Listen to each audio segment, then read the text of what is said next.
Hi everyone, as you have come to expect in the middle of the week, I am here again to share some of my reflections and thoughts with you. I am in Sasha's room and have rearranged some of the artwork that surrounds her and her space. You might see that behind me. And I'm thinking about it as I come into this space and place this artwork behind me around what it means for us to be the change and be a voice for bringing forth change in the world. Being forces for advocacy and justice. We just celebrated Peace with Justice Sunday. So what does it mean to take that beyond a Sunday and into our everyday lives? So today, what's most on my mind is probably not going to be a surprise for you. I am thinking a lot about the Black Lives Matter movement, the protests, the rallying cry that we're hearing calling forth in our streets. And I've also been thinking about how this language is challenging for some of us, how it maybe just asks questions within us that makes us curious. I know there are some who feel a sense of resistance to the language Black Lives Matter because they wonder, does that mean that all lives don't? And the answer to that, of course, is no. Of course, all lives matter, but there's a specific reason why we're not answering with that at this point. And I've seen a lot of great explanations. None of these are original to me. I've been grateful for those who've been able to explain it in other ways that are helpful. So I might share some of them in this space as I've been reflecting on them. So if this has been a question you've had, I'll share a little bit about why we don't go so quickly to respond all lives matter and why that is a way of not hearing the real cry of what Black Lives Matter means. And then after that, I will offer a reflection that I've been thinking about that perhaps you might consider as well. So I have seen a lot of great explanations, as I've said. There are some who suggest that, of course, all lives matter. When we say Black Lives Matter, we're saying Black Lives Matter too, to emphasize that in our society, Black lives have not always mattered equally. We've seen this in disparities in our justice system. We've seen it in disparities in healthcare, in wage disparity, generational cycles of poverty that have systemic reasons behind them. And so it is not that there is an only at the end of it, as though Black lives are the only ones that matter.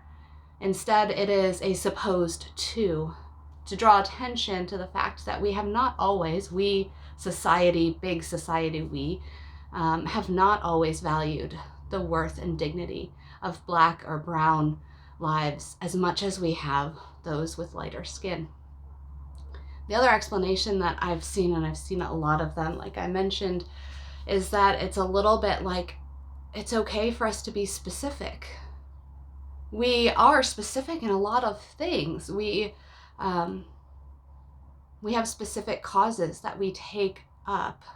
For cancer, for instance, I've seen the example where when we are fighting for cures or doing walks to fund breast cancer and raise awareness around breast cancer, there's never an implication that other cancers are not equally devastating and traumatic and painful. The intention is simply to bring attention to this one specific need. And so it is likened to how we say Black Lives Matter. We are drawing attention to a place of need in our community that we need to hear. But one of the stories that I have most appreciated as a person of faith and as your pastor has been the likening of the story that we know which Jesus tells about the lost sheep, where there are 99 sheep and one is lost, and in the story, the shepherd goes after the one lost sheep to bring that one back. It's echoed as well in the parable of the lost coin, the parable of the prodigal son. And the idea is, the emphasis is that Jesus goes to seek out those who are least, who are lost, who are in most need of care and attention and grace and advocacy and justice and mercy. That those are the things Jesus is about. And so Jesus does in the story, the shepherd in the story leaves the 99 to go forth for the one. And so that's been an explanation that has invited me to consider when we're talking about Black Lives Matter, It is reminding us of the specificity of those who have most been in need of justice, of mercy, of care, and advocacy, of having their voices heard. And we have a great scriptural example all throughout Scripture. Jesus is about bringing back into equal shared community those who have not always been invited into equal shared community. And so the reflection that I want to bring to you in closing today is I've been thinking about this comparison or this story behind it around the parable of the lost sheep.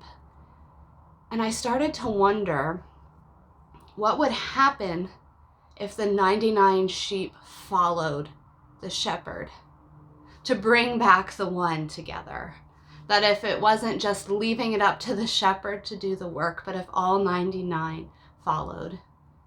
And I know some of you are actual shepherds, have done that in your life, and so maybe what I'm suggesting doesn't make sense for the metaphor, but let's say for the metaphor's sake that it does, of what does it mean if we stop thinking about it as the work of just Jesus to do or somebody else to do, and started thinking about it more fully as what can we, as a community of mostly, not all of us, mostly 99, what can we do in following Christ to bring forth those back into shared, sacred, holy community where there is an equal sharing among us, where the day will come that we won't need to specify whose lives matter or specify in a moment whose lives most need to be uplifted because they've been downtrodden. That eventually there will be a day when we won't have to do that, for we will all 100% know, of course,